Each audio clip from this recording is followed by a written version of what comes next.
Okay. Good morning and welcome to the Middle East Forum's monthly webinar series, the Forum Roundtable. My name is Lauri Regan, and I'll be moderating insightful and informative discussions with leading experts on relevant and current events surrounding the Middle East and U.S. national security. I've titled today's podcast, Islamism and Antisemitism at the United Nations. And when I used the word antisemitism rather than anti-Zionism or anti-Israel animus, I did so intentionally, and also thought about it in the context of having three international attorneys on the panel who all focus on the meaning of words. I personally do not hesitate to use the word anti-Semitic to describe the UN's activities, given the double standards to which Israel is held in the face of terrible atrocities committed by tyrannies across the world, coupled with its coordinated efforts to demonize and delegitimize Israel as the historic homeland of the Jewish people. And as the annual UN General Assembly begins next Tuesday, we couldn't have a better and more timely panel to discuss what we can expect, as well as discuss the way in which the Islamist mindset has infiltrated that body and its policy prescriptions that obsessively focus on Israel. Hillel Neuer, an international lawyer, diplomat, writer, and activist, is the executive director of UN Watch, a human rights NGO in Geneva, Switzerland. Professor Avi Bell is a member of the Faculty of Law at Bar-Ilan University and the University of San Diego School of Law, and he serves as a senior fellow at the Colet Policy Forum. And Ann Herzberg is the legal advisor of NGO Monitor, the leading source of information on political NGOs active in the delegitimization campaign against Israel. Today's program will be recorded and available for viewing, so I urge you all to share it far and wide, and I also urge you to continue following and supporting the Middle East Forum and promoting all of its critically important work and programming within your networks. Welcome, Hillel, Avi, and Anne, and thank you all for joining us this afternoon. Hillel, I want to start with you since you run an organization that is dedicated to oversight of the UN. While many of us have been talking for decades about the UN and its flagrant and pervasive anti-Israel animus, it seems that international hatred and condemnation of the Jewish homeland has actually hit new levels since Hamas's barbaric attack on 10/7. And the anti-Israel campaign isn't just coming from Arab countries. There was um, always a disproportionate number of resolutions and votes condemning Israel over the years. But today, and there was also things like the Durban Conference and the Goldstone Report and other anti-Semitic nonsense that's poured out of the institution. But, given the barbaric nature of Hamas's attacks and the fact that there are still 50 hostages that are being held either dead or starving to death, how is this global organization so quickly and forcefully turning against the victims of the terrorism and it's seemingly siding with the arms of the terrorists? And, in that context, what have you seen with your time at UN Watch? And why do you believe there's been this explosion since 10/7? Look, as you said, the situation at the United Nations when it comes to Israel has been one of demonization going back at least 50 years. We're actually in a few months, in November, going to mark the 50th anniversary of the infamous declaration by the UN General Assembly that Zionism is a form of racism, which was called out on the floor by two great ambassadors. One was the U.S. ambassador, Patrick Moynihan. The other was Israel's ambassador and future president, Chaim Herzog. And they called out the historic anti-Semitism of that moment and compared it to 1930s Germany. In a way, it was a foreboding of what we would come to see, certainly in our own time, where yesterday someone called it a global pogrom, this tsunami of hate. And so the United Nations has been a place of demonization of Israel going back at least since 1975, when it began this infrastructure of delegitimizing Israel, where in a typical year, you would get one resolution criticizing Iran, one on North Korea, one on Syria, one or two other countries get criticized, zero on China, zero on Saudi Arabia, zero on Cuba, zero on 95% of the countries in the world, and then 17 on Israel, 20 on Israel. These days, 17 to 20 on Israel. So that kind of institutionalized singling out of Israel, scapegoating of the Jewish state has been present at the UN going back at least 50 years. And you ask about what happened since October 7th. I don't think we expected it, but it got even worse. So just 2 weeks after the massacre, Antonio Guterres, the Secretary General, appeared before the United Nations and said, yes, I condemn what Hamas did. But he said, there was, it did not happen in a vacuum. It did not happen in a vacuum. And then he went on to enumerate numerous alleged grievances committed against the Palestinians by Israel over the decades, where effectively he was legitimizing Hamas. And, he wasn't wrong when he said that nothing happens in a vacuum, but he might have asked, what schools did these people from Hamas go to, and the other Gazans? And of course, there are UN schools. But if you ask, why has the UN turned against Israel? Look, historically, the reason that the UN piled against Israel, there's realpolitik. The Arab and Islamic states bring the resolutions. They have 56 Islamic states. There is vote trading at the UN. If you don't vote for the Islamic group's resolution, you will suffer. They have 56 votes. The Jewish bloc has 1 vote. So 56-1 vote trading. Then you have oil. The Arab world still to this day has large oil reserves. Countries like Qatar and others, if you don't vote the way we do, you won't get oil. And of course, sovereign wealth funds. Again, Qatar, billions of dollars. You don't vote for us, you may not get money. Fear of terrorism. Countries, if you're one of the handful that historically would oppose the biased resolutions, historically, the US, Canada, Australia, you'd get maybe 9 in a lucky year, maybe 10. And the other countries might also fear terrorism. If you're going to be one of a dozen countries maybe voting against an anti-Israel resolution, maybe you'll get paid a visit by Hamas, the PLO, Al-Qaeda, all kinds of terrorist groups, and so people are afraid. All of those are realpolitik, but if you ask me, it's not only realpolitik. There's also supra-rational forces at stake. Certainly, where I live in Geneva, in Europe, we do recall that when there was the Black Plague, the Jew was blamed. And at the United Nations, when you sit there, it seems, as Professor Kotler, using the words of Jacob Talmon, Israel has become the Jew among the nations. And so there is this scapegoating of the Jewish state that's been ritualized. That's been there for decades. After October 7th, it got even worse. And so the UN is, in that sense, it's not different than the rest of the world. Let's be honest. It's not only the UN. We're talking about this tsunami of hate facing Jews from Sydney, Australia, to Canada, to Amsterdam, France. It's a global tsunami. The UN, you could say, is one of the factors behind it. The UN is a major figure in the ecosystem, which is inciting the anti-Semitism, fueling the flames by echoing the narrative of Hamas. Hello. And I can't help but recognize the irony in the fact that it was formed after World War II. As you talk about the anti-Semitism, it's crazy. Avi, one of the biggest developments that we expect to come out of the UNGA is the push by France, Canada, Australia, and the UK for recognition of a Palestinian state, which I'm sure we can all agree is morally reprehensible, let alone insane. This is on the heels of the EU and Arab Summit, Arab League Summit that was held at the UN in July, that was co-sponsored by France and Saudi Arabia, and which the parties issued a declaration calling for a 2-state solution and the end of Hamas's rule.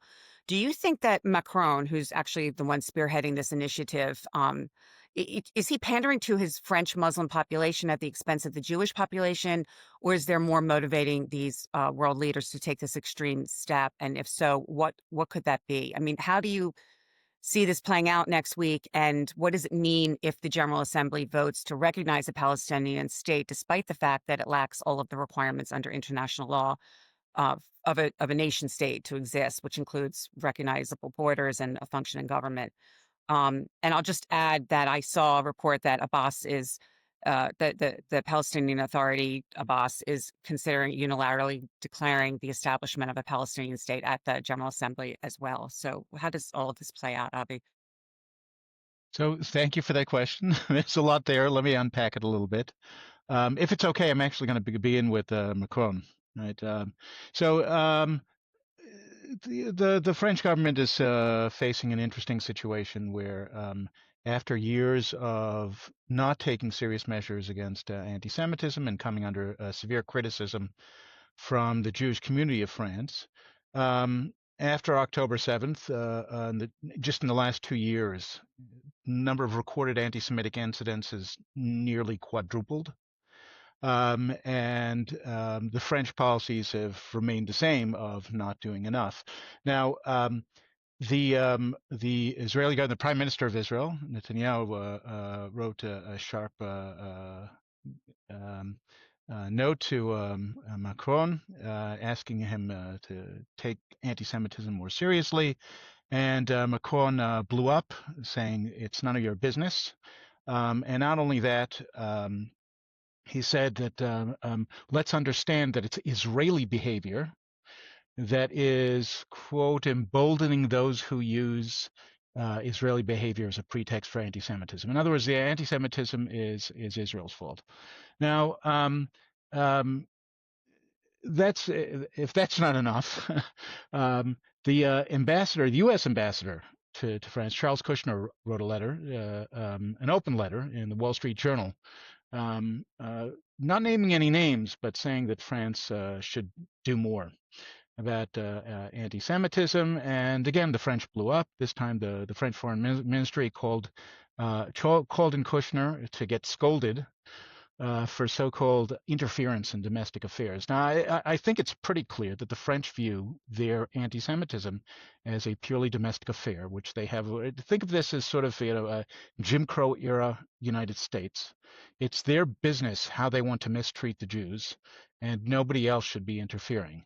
And I think that you should see their foreign policy towards Israel as part of the same.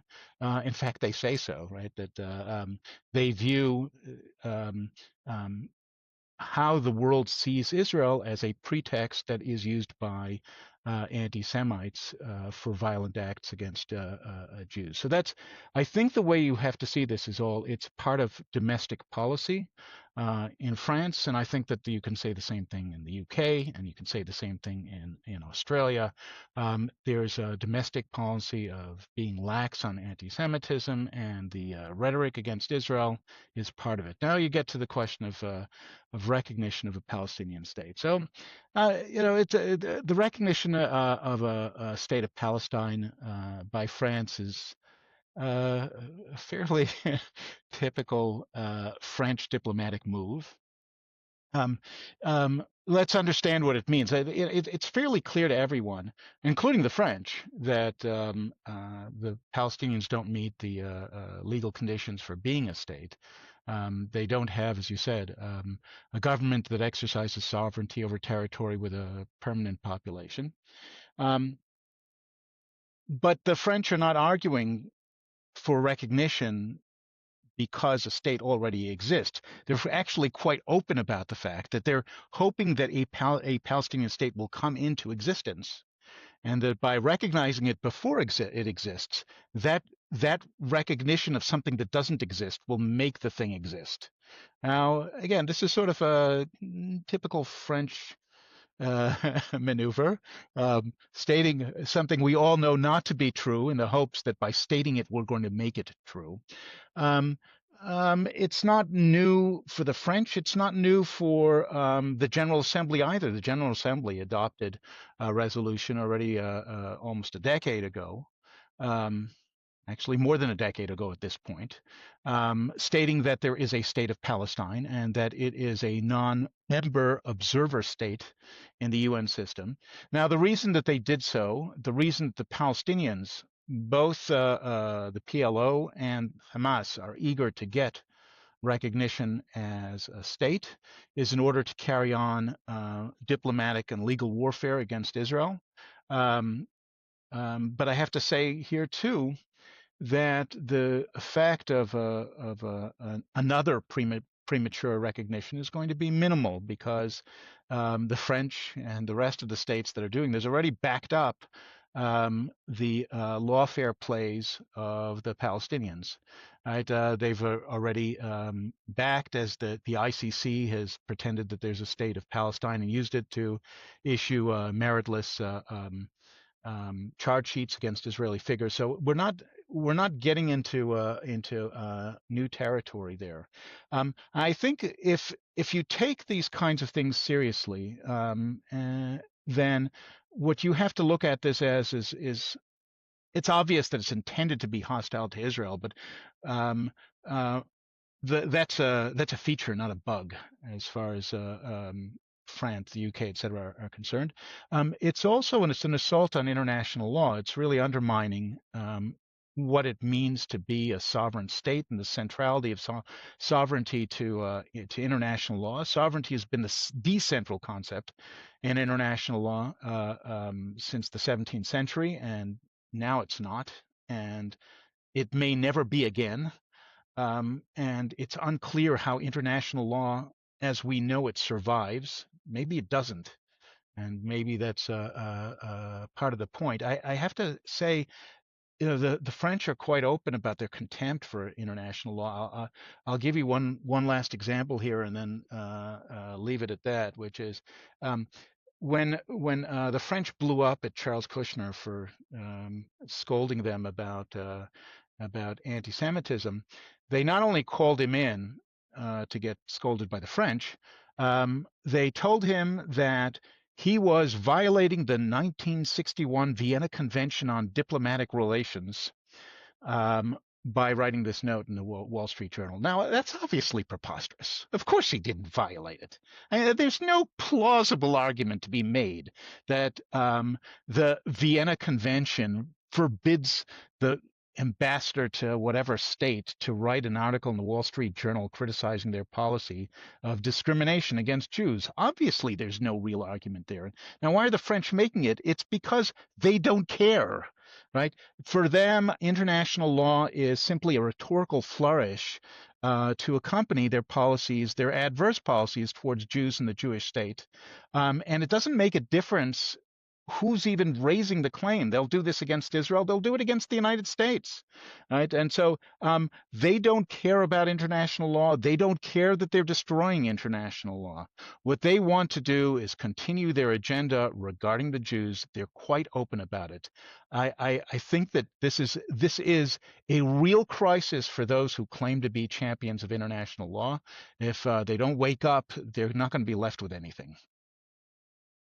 Thanks, Avi. That you covered a lot of ground there, and I appreciate that. Anne, I want to turn to you and discuss the role that NGOs, non-government organizations, play at the UN in the delegitimization campaign against Israel and how they came to wield such influence. Can you discuss the organizations that you believe are the most dangerous in terms of their influence on the international stage and what forces are behind them? For instance, are any of them funded by or associated with George Soros's Open Society Foundation, the government of Qatar, and other nefarious anti-Semitic actors? Are any of them arms of terrorist organizations? And is there any way to minimize their reach or to use legal avenues to shut them down? Thanks so much. Yeah, so NGOs play a really central role at the UN, and I would say they do so in three primary ways. So the first thing that happens is that the UN funds NGOs operating in the region. There are 23 UN agencies operating in the Arab-Israeli conflict, and the way in which they primarily carry out their work is via NGOs. So that's one thing. And many of those NGOs are hostile to Israel and engage in political activities rather than humanitarian activities. So even though the money is earmarked for humanitarian aid, we see that it's being used for press releases, for reports, for lawfare, for lawsuits. So that's one way in which NGOs are very influential at the UN. Another thing that they do is in the reporting structure. So when you read a UN report, the UN does not, they have a very small staff. The Office of the High Commissioner for Human Rights, which produces almost all of the UN reports, regardless of the topic, they have very small staffs. So for instance, the staff dedicated to Israel is only a few people. So they do not have independent investigative capabilities. And so the way in which they write their reports is via NGOs. And what they do is they solicit that information. And depending on the mechanism, oftentimes it's a secretive process where they select the NGOs they want to get information from. And because it's the UN, they're only going to solicit information from anti-Israel NGOs. So that's another way in which that process happens.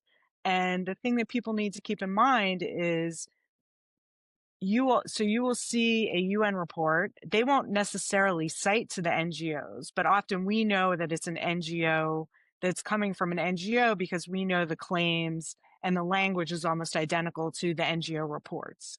So these NGO claims then get filtered into these UN reports. And then often what you'll see is the NGO will then repeat back the cite to the UN report as evidence. So it's a circular process, self-referential process. And often what we see as the people, there's this revolving door between the UN and the NGOs.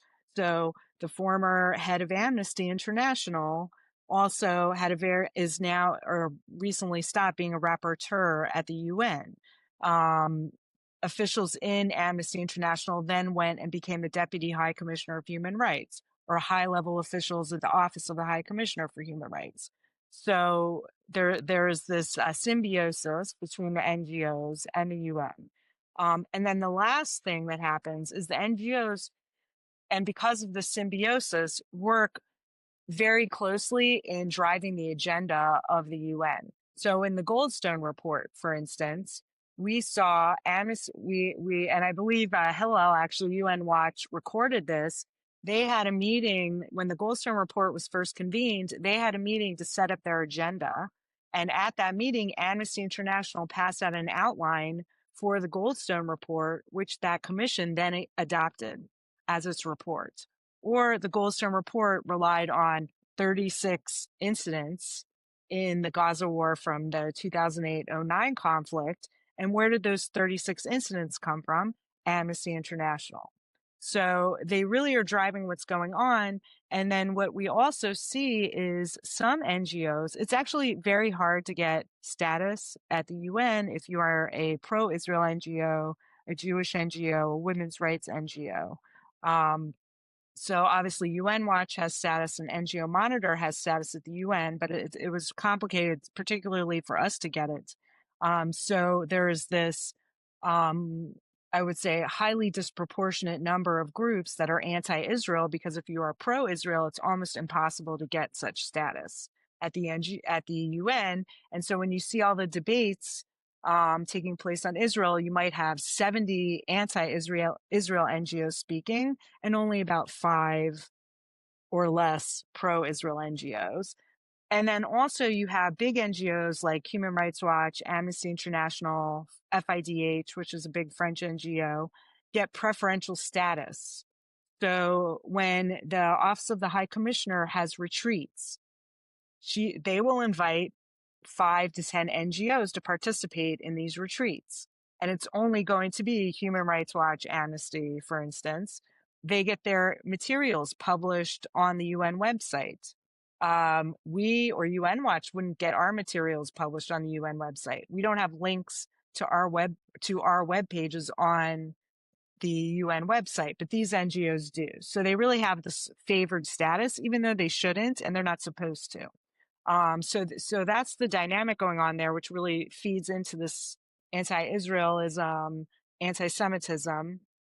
And then in terms of funding, yes, OSF, Soros is a major funder of these NGOs that are getting the preferential status. Absolutely. But a lot of the NGOs, we don't know their funding. So we don't know if they're getting Qatari funding.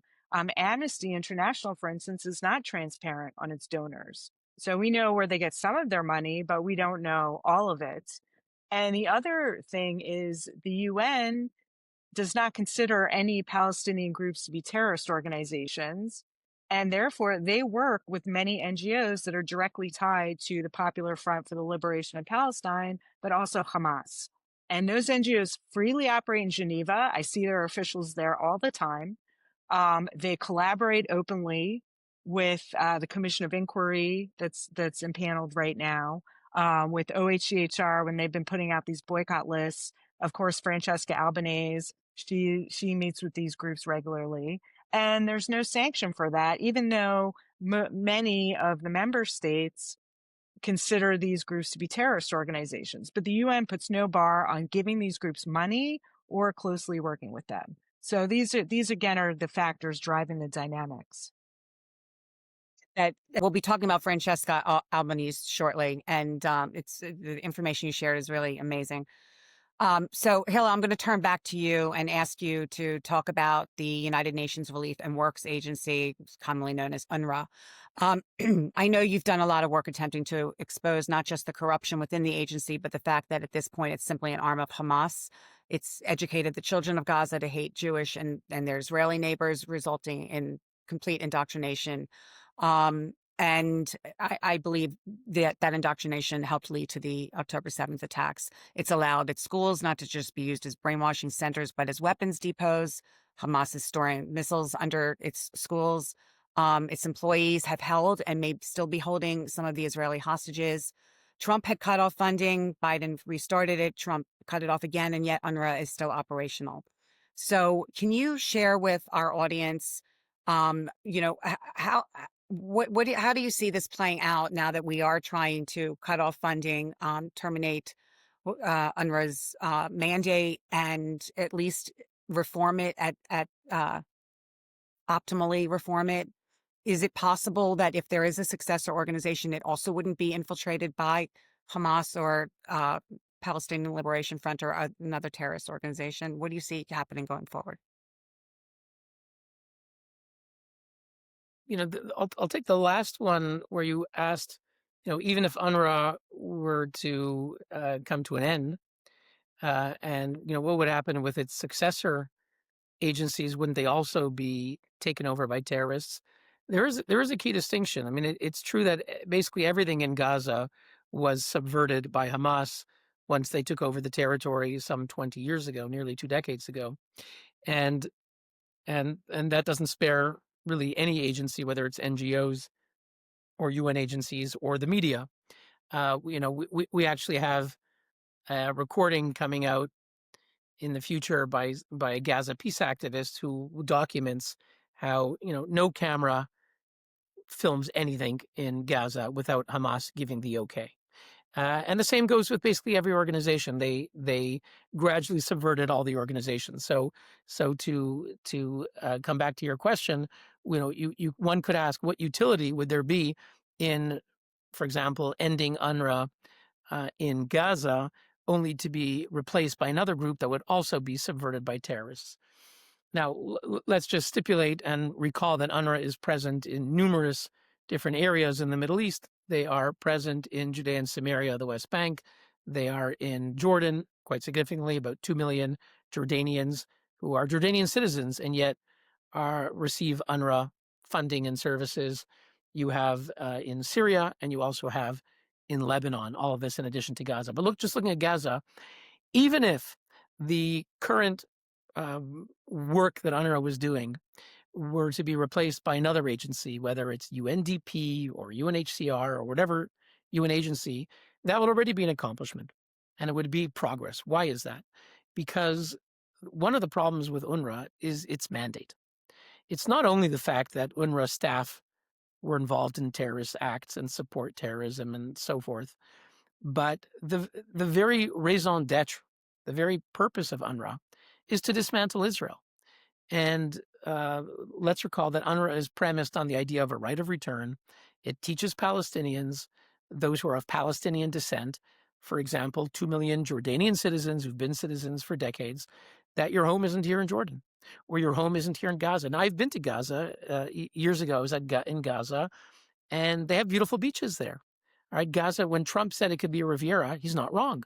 It's just downstream from Tel Aviv, and there's beautiful white sand, and there's beautiful beaches there. But if you're going to an UNRWA school, they're not teaching you like the Israelis or like a normal society, like in Dubai, to build for the future and to build up and be constructive and invest in development. They're telling you our home isn't here, your home is there, and it's in Tel Aviv and in Israel, and our mission is to dismantle Israel. The Hamas terrorists and the other people from Gaza who invaded, some 90% of them are graduates of UNRWA, and they all were taught in UNRWA, whether they received it in the classroom or whether it was just the very idea of UNRWA. The whole point of UNRWA is to say, your home is Israel, and we're going to dismantle Israel.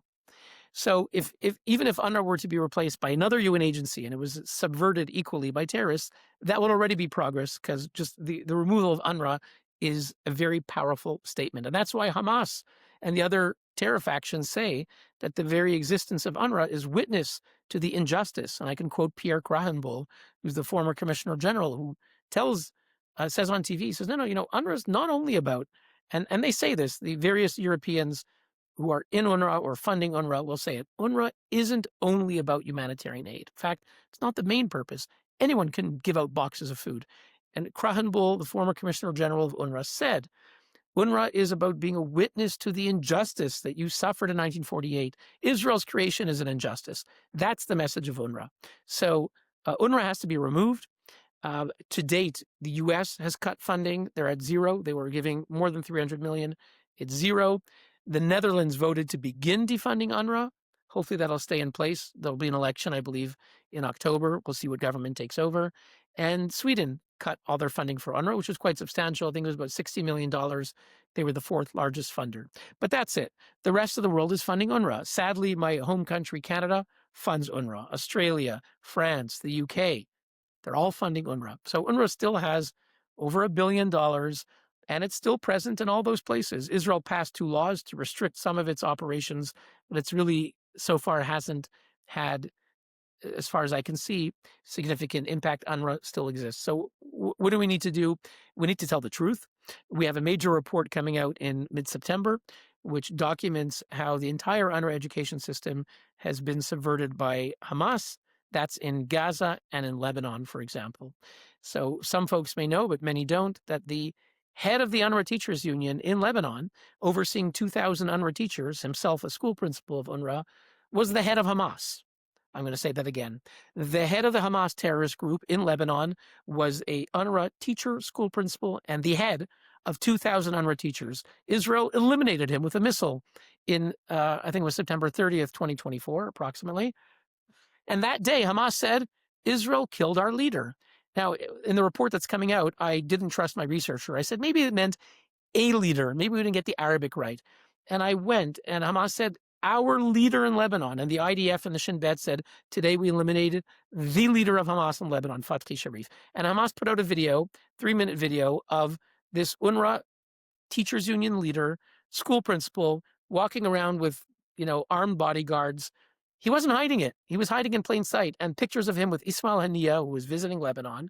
Apparently, he was a major liaison with Hezbollah and other, Iranian elements in Lebanon. And the same in Gaza. The head of the staff union in Gaza, head of 13,000 people, is one of the Hamas leaders. His name is Suhail al-Hindi. He's now fled to Turkey, where he's one of the remaining 20 of the Hamas Politburo. More than 10 were eliminated, and the former head of the UNRWA staff union is one of the remaining leaders of Hamas. So, and our report will show how it's not just them, it's so many others. That's what the world needs to know. And as a result, the world needs to say, no more. We're not funding terrorism because we actually care about Palestinians. Thanks, Hillel. Avi, let's talk about famine. The IPC, the Integrated Food Security Phase Classification, it's a UN-affiliated watchdog group, issued a report formally declaring that there's a famine occurring in Gaza, stating, quote, mounting evidence shows that widespread starvation, malnutrition, and disease are driving a rise in hunger-related deaths. Of course, every major news outlet from the New York Times to CNN have relied on this report to state as a fact that Israel's policy is to starve to death Gazans, thus feeding into the genocide lie as well. What's important about this report is that the IPC used new metrics, and I'll have you share with our audience what those changes were in order to achieve the end goal that it was looking for, to declare that Israel is creating this famine. And Hillel actually noted that on X that the co-author of the report is, quote, a nutcase who backs the Houthis in Iran's regime. And Rich Goldberg of FDD called this one of the greatest frauds ever perpetrated on the world, with the UN changing the rules to fit the desired political outcome. So, Avi, can you share with us what you just give us some insights on the report and the global implications of the report? Yeah, let me actually start by reading to you the definition of famine. Right? If you go to UNICEF USA, there's a page there that says, what is a famine? And it gives you a definition. It says, famine is a technical term that refers to a population facing widespread malnutrition and deaths from starvation or the combination of malnutrition and disease due to lack of access to food. When a famine is declared in a given area, it means that food, nutrition, and health crises are all happening simultaneously, and that these 3 specific conditions have all been met. 1, at least 20% of households are facing extreme lack of food. 2, at least 30% of children under age 5 are suffering from acute malnutrition or acute undernutrition. And 3, at least 2 for every 10,000 people are dying each day due to outright starvation or the combined effects of malnutrition and disease. Now, I'd actually like to start with the last of those conditions. Okay, the last condition is, it says, 2 for every 10,000 people. Now, if you take the figures that are put out by Hamas, which they're dodgy figures, but they're definitely not undercounts. Okay?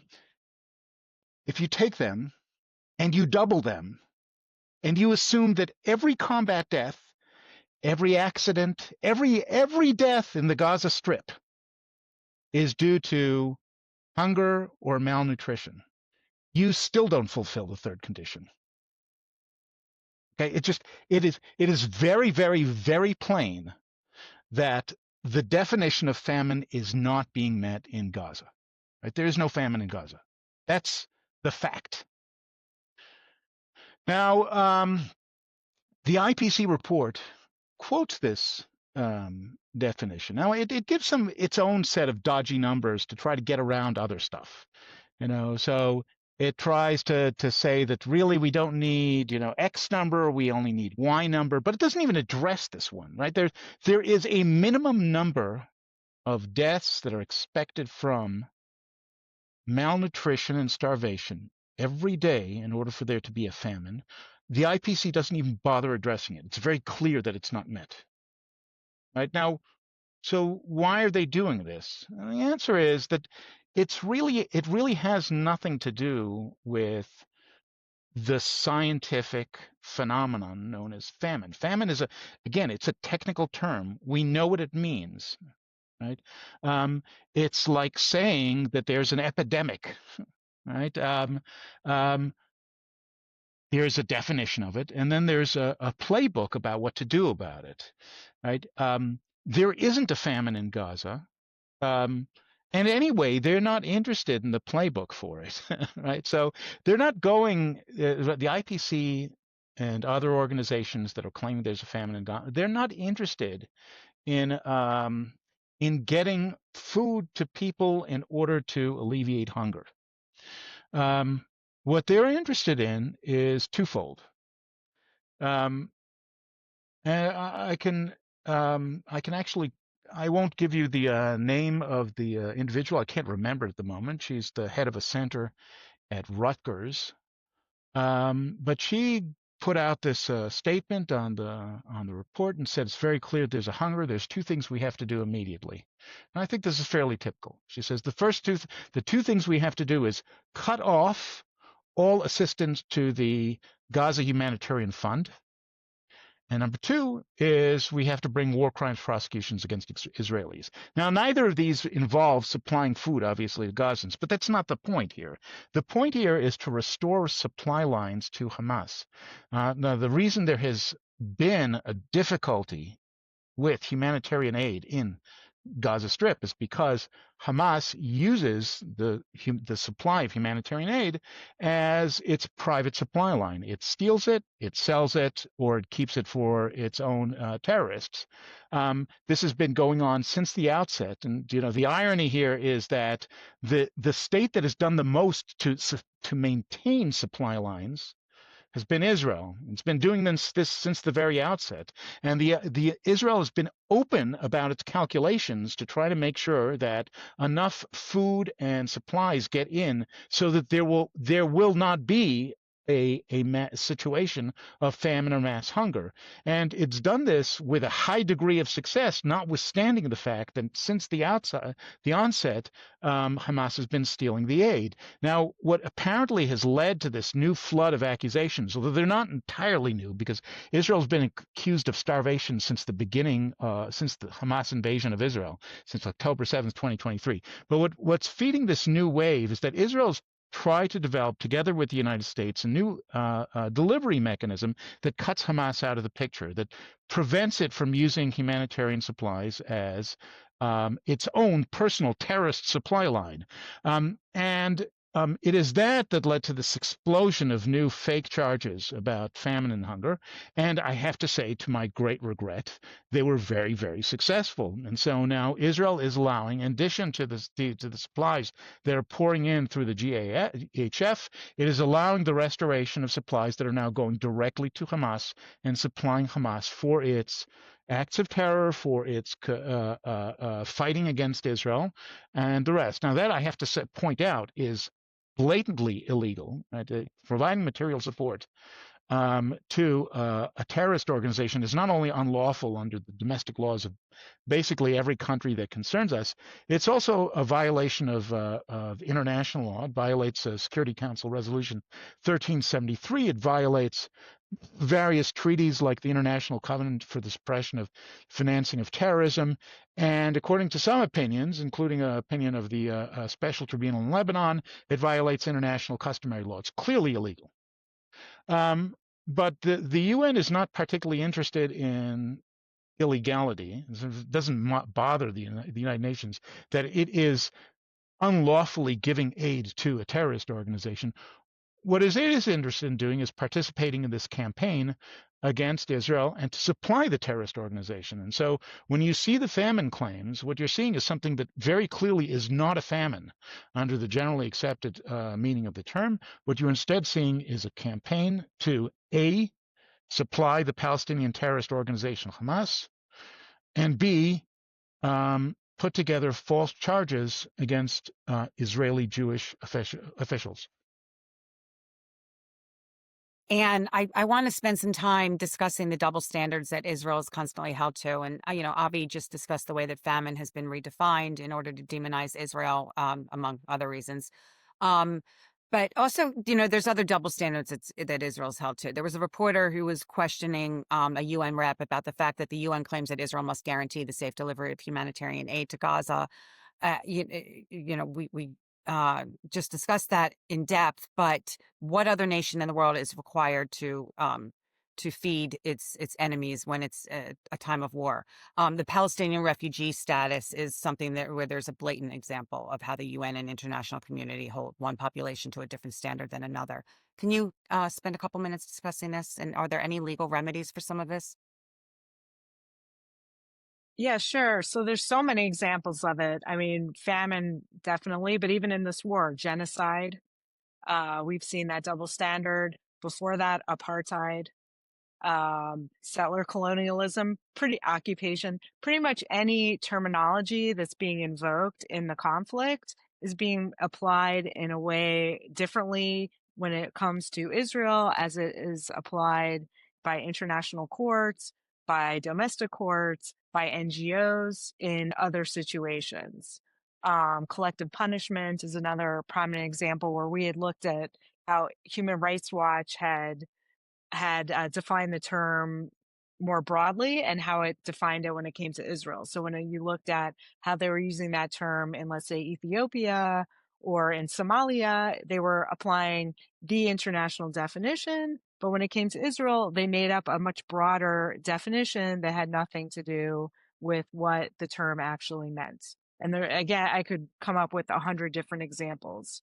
But that's really the MO of how these institutions work when it comes to Israel. And again, this is driven by NGOs because a lot of this is technical language or legal language, and unfortunately, a lot of times the Israeli government does not do a good job about its messaging and setting forth arguments to refute these double standards. And so what happens is you have these NGOs that come in and fill the vacuum with their own invented terminology. So that's something that's unfortunately what we have to deal with. And it's being perpetrated also primarily out of the Office of the High Commissioner for Human Rights and the UN frameworks in Geneva. And even just another area that is this children in armed conflict mechanism that the UN has, where they put supposed abusers of child rights in armed conflict on a blacklist. And NGOs for years have been trying to get the IDF on this blacklist, which is basically the Taliban, ISIS, Al Qaeda, militias of failed states. And again, in that process, we saw the UN was one of the categories is called maiming, which is severe injury, rendering someone unable to, paralyze, that type of thing. But for Israel, they were claiming the use of tear gas was a form of maiming. And so that by that way, they were inflating the numbers of violations that Israel had supposedly committed against children, or they were using deprivation of humanitarian aid, and again, they would take these numbers and use that to inflate the numbers to make it seem like Israel was the worst violator of children. And this was even before October 7th. Another thing is you'll see OCHA, for instance, which has been the UN body that everyone looks to for statistics on casualties in the war and on humanitarian aid. So, and them themselves are engaging in these double standards every day, because when they put out their casualty figures, they are very careful to distinguish between Israeli combatants and Israeli civilians in their data.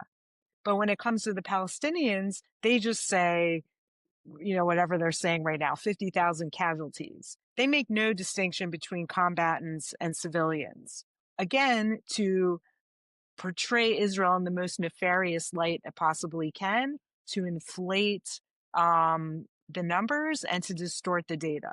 So again, these things are happening on a daily basis, and it has worldwide consequences, because as we know, what has happened from this data manipulation, this disinformation.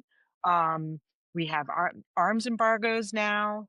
We have this nonsense that's coming up with the UNGA, attacks on Jews worldwide. It has violent consequences. Pogroms we're now seeing in many countries. And that's because, again, of this disinformation and double standards. Is it possible for me just to add one thing about what Anne just said? I just wanted to add one small thing to what you just said, Anne.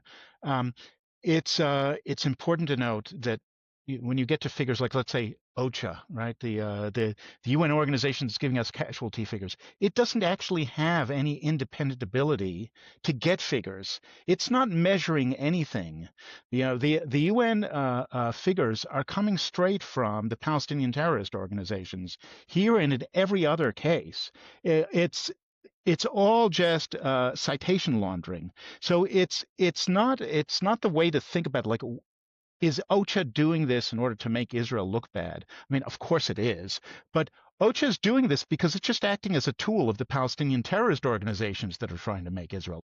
And I think just also quickly, under the humanitarian principles, these agencies are supposed to act impartially and without politicization. And that's why they're so opposed to the GHF, because it's not impartial and it's political. And yet these groups, all they do is act politically and partially and selectively. And that's exactly the point. Great. Thank you for sharing those insights. Hillel, I want to turn to Francesca Albanese. Her name came up a little while ago. She served as the UN Special Rapporteur on Palestine from May 2022 to April 2025 of this year. She epitomizes the anti-Semitic sickness and moral rot that pervades the UN, in my opinion.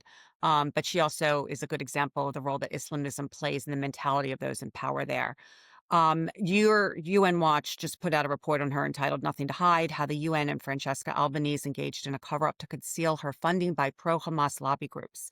Can you share more about who she is and what your investigation revealed about her and how that reflects on the corruption at the UN? Sure. If we want to speak about a dangerous nutcase, Francesca Albanese might be number one. She's an ideological extremist, an extreme ideologue, who's anti-Western and anti-Israel, and according to several governments, anti-Semitic.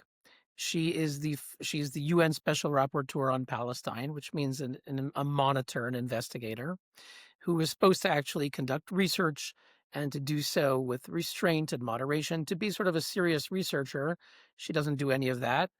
She is basically echoing whatever is the latest Hamas propaganda claim goes out on her Twitter feed, however wild it is. It's accusing Israel of killing hundreds of thousands of people. It just goes out on her Twitter feed. And when I say she's a nutcase, I'm not being just frivolous. I'll give an example of what I mean. In 2015, when ISIS affiliated terrorists in Paris massacred journalists at Charlie Hebdo and also killed Jews at a kosher grocery store, she shared a Facebook post a few days later coming from an Iranian state media, Press TV, which said that the CIA and the Mossad were behind the attack. So she thinks that the CIA and the Mossad were carrying out ISIS terrorist attacks. Around the same time, a year prior, she said that America is subjugated by the Jewish lobby and that Europe is subjugated by Holocaust guilt. Well, she's done everything in her power to invert the Holocaust. She's really a specialist in Holocaust inversion. And it's not just me saying that, even though we documented how she did so for 10 years leading up to her appointment. That's why they appointed her. She routinely said the Palestinian suffering is like the Holocaust. The Canadian Special Envoy on Antisemitism, who's a former UN official, said, as a former UN official, I condemn Francesca Albanese for Holocaust inversion. That's Canada's recent special envoy to combat anti-Semitism. Francesca Albanese is the first UN human rights figure in history to have been condemned for Holocaust inversion, anti-Semitism, violating the UN Code of Conduct by France, Germany, Canada, the Netherlands, the United States, Argentina, Hungary, and others. So she really is someone who stands out in how egregious her comments are. In current days, she supports Hamas. Since 2022, at least when she was appointed, as you indicated, in April 2022, she openly justifies Hamas. She gave interviews right after being appointed saying violence begets violence. So the occupation is violent. It's only natural you're going to get violence in return. She infamously went to a Hamas organized conference in November 2022 and said, you have the right to resist. So it was about a year before October 7th. She's telling a room full of senior Hamas terrorists, you have the right to resist. When October 7th happened, she was tweeting, whoa, whoa, whoa, whoa, whoa. Let's hold back. There's a context here. This is what she wrote, literally. There is a context here. There was oppression and they're responding to oppression. And this is what she basically does every single day. She's not alone. Her husband, they're both Italian extremists. Her husband, who works for the World Bank, his name is Massimiliano Calli. He has equally vitriolic posts justifying Hamas, accusing Israel of being a genocidal, murderous state. And I would say for the two of them, primarily Francesca, but he supports her. Francesca Albanese is one of the main champions of this blood libel, this modern day blood libel that Israel's committing genocide. Her network, she created the Global Network for the Question of Palestine, GNQP. They boasted a month or two after October 7th massacre that they were prompting, world action against the genocide. She was doing this. She had accused Israel of genocide before October 7th. She said Israel's creation in 1948 was beginning the process of genocide. So this is what we're up against. As you indicated, we exposed some of her financial wrongdoing. She went to visit Australia in November 2023, which itself is odd. She's the UN expert on Palestine. She's supposed to investigate, quote, Israel's violations of the bases and principles of international law in the territories occupied since 1967. It's a biased mandate, presumes Israel's guilt, only looks at Israel. But okay, her job is to collect abuses by Israel. If she had a smidgen of morality, she would also look at Palestinian abuses. She doesn't do that. Okay, her predecessors Israel would, for many of them, deny them access because of the biased mandate. So they would go to Jordan and they would say, okay, the activists can come meet me here. Some of them also went to Egypt. That's a common thing at the UN. If you're not given access to the territory you're supposed to investigate, you go to a neighboring territory and you invite the witnesses to visit you there. She's the first one to go to Australia. Why was she going to Australia? It has nothing to do with her mandate to investigate Israel or Palestine. She went there on a lobbying trip.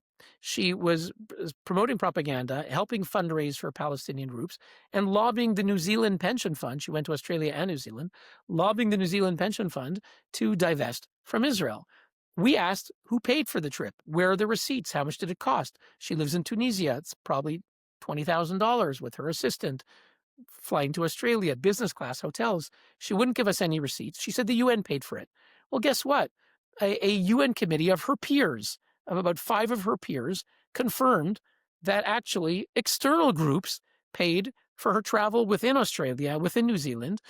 And we know one of them is a group called Australian Friends of Palestine, which openly praises Yahya Sinwar for his very moving last will and testament. So to summarize, a UN committee of her peers, which love her, even they conceded that she was funded in part by external groups. One of them at least came out and said who they are, and it's a pro-Hamas group. So we know from the UN that she was funded by pro-Hamas groups. We have other indications of her very sketchy funding documents that we've obtained that we will release in the near future. So she's someone who lied about it. She lied and covered up for 16 months that she went on a trip funded in part by pro-Hamas groups. So this is someone who supports terrorists and is a liar. Thank you, Hillel. I'm going to switch the order. I'm going to turn to Anne, and then I'm going to end with Avi on a question on UN reform. But Anne, can you touch on the ICC, the ICJ, International Criminal Court, International Court of Justice, and these legal actions that have been taken at both institutions against Israel and Israeli officials? If you can just give the audience sort of a summary of where those stand and where you see them heading. Yeah, so right now, these are 2 institutions, and actually, again, we also have to look at their relationship with UN bodies and with NGOs also in this process, because, and also we need to look at these courts and realize that they do not operate in the way that you might think of a court in a domestic context, and they do not have rules of evidence that would apply in a domestic context. The things that they allow in as evidence would not be acceptable in domestic courts as we think of them. And there's no accountability for wrongdoing in these courts. So a lot of these courts, and again, and when we're looking at the ICJ in particular, that's the UN's court, right? So most of the evidence they're going to be relying on, such that it's evidence, is basically UN reports. So when they're going to look at, accusing Israel of genocide or some other atrocity that they're coming up with, it's based on UN and NGO reports. So I think that's really important for people to know. Right now, what's happening at the ICJ, so there was this claim brought by South Africa at the end of 2023, accusing Israel of genocide. That is still pending. The papers are due on Israel's side next year. So a lot of people have been talking about how this IPC report is going to be used now to bootstrap a finding of genocide by the court. But there probably won't be any type of finding in that court for at least another year on that case. But last year in July, there was an ICJ advisory opinion, mostly relating. Well, they were talking about Israel's occupations, mostly relating to Judea, Samaria, the West Bank, and then there's another case pending whether or not Israel and other countries can cut off funding to UNRWA. So there are these 2 ICJ cases that one was in July, one is pending. We have the genocide case, and also we have the wall case from 2004.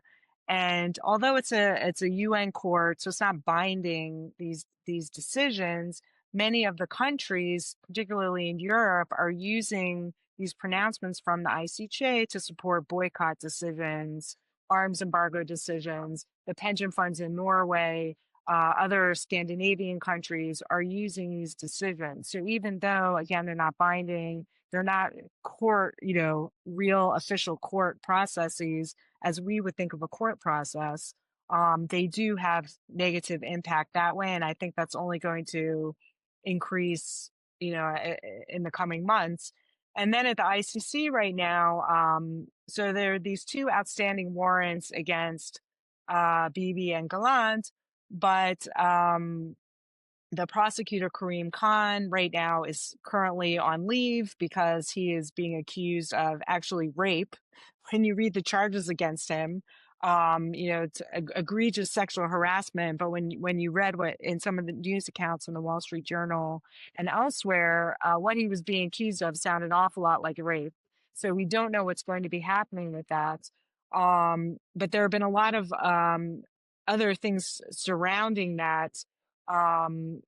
So the appellate court threw back to the trial chamber recently to re-examine the jurisdiction in the case, because that's really been the crux. Does the court have jurisdiction to go after Israel? And so we're waiting to hear that. But again, sort of highlighting these double standards and absurdity of this institution. The appellate court said there was no definitive finding of jurisdiction, but they did not throw out the arrest warrants. Now, what court? How could you have arrest warrants if it hasn't been definitively concluded that you have jurisdiction? So, so that's sort of where things stand right now. The lower court is looking at the jurisdictional issue, and also Karim Khan is also in trouble again because his sister-in-law was working for defense counsel for Maduro, who is the dictator from Venezuela, who's been under investigation by the ICC. And right before Karim Khan went after Bibi in May 2024, he was in Venezuela palling it up with Maduro, pictures, and hasn't done a thing on Venezuela since 2021. Well, he just got dinged by the appellate court demanding he recuse himself from that investigation because his sister-in-law is Maduro's defense counsel. But again, the fact that he didn't think he had to recuse himself just shows what type of person he is. And when you read his recusal filing to the court, half of it blames Israel, like it's some sort of Mossad plot against him. So that's what's happening at the ICC. So, we have, even though it sounds serious, International Criminal Court, International Court of Justice, we have to really look at these bodies as what they are, as political bodies that are no better than the people that run them. And that is why the Trump administration has sanctioned now several deputy prosecutors, Karim Khan, and judges from the court. And I just will, a quick ad, the deputy prosecutor that just got sanctioned, Nazarene Khan, used to be the president of the Human Rights Council, and she was the person responsible for appointing the COI, Navi Pillay, Moumoun Kartari, and Chris Sidoti, who all had prejudicial records, anti-Semites, and she appointed them in a secret process and still refuses to come clean on how they got appointed. And they directly feed into the ICC evidence, and she's now the deputy prosecutor. So the conflicts of interest and the overlap with UN bodies and NGOs just goes on and on. So, Avi, I'm going to end with you talking about what can be done about the moral rot at the UN. We've spent the past hour discussing the double standards to which Israel is held, the breaching of international law that occurs there or that goes ignored by that organization, and what role in particular can the U.S. play in implementing any change of this, I would call, seemingly useless, but also anti-Semitic institution. Are there any reforms, Avi, that you think can be actually achieved? Should the U.S. pull all funding from the UN? What are your thoughts? So there have been efforts to reform the UN in the past. There was a big effort during the 1990s. Revamping of what is now called the Human Rights Council, other changes. Kofi Annan, the Secretary General, even admitted openly at the time that the UN is anti-Semitic, or the way he put it, that it seems that the United Nations defends all the nations of the world except one, the Jews. And after everything had shaken out, everything was finished, it's worse.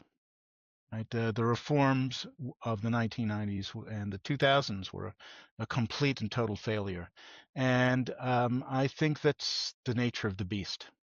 I don't think that there is any possibility of a voluntary reform in the United Nations that will make things better.